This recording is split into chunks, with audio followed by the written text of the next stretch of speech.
Sharp warning from inside Israel is adding new pressure to an already volatile Middle East, as the tensions rise across multiple fronts involving Iran, Hezbollah, and the United States.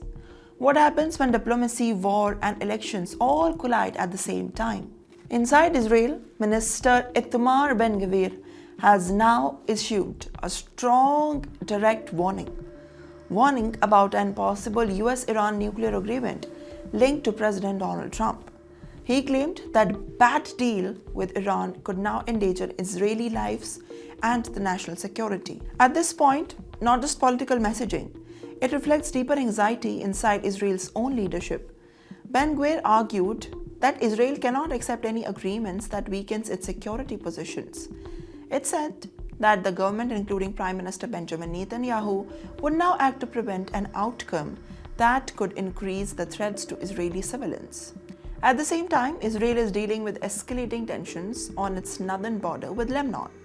Hezbollah drone activity has reportedly increased, forcing the schools to shut down in several communities near the borders.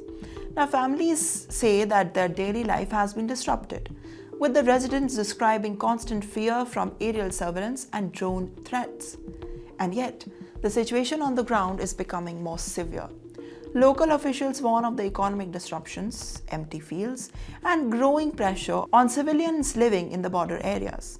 Some community leaders are calling for stronger military actions, saying that the situation cannot continue indefinitely. However, others warn that the escalation could now lead to a wider regional conflict. Israeli leadership, including Netanyahu, has now signaled a strong military response. He has vowed that intensified strike against Hezbollah positions, while also praising resilience among the northern residents. Now, this comes at a cost. According to reports, dozens of Israeli soldiers and civilians have already been killed since the last phase of the conflict began.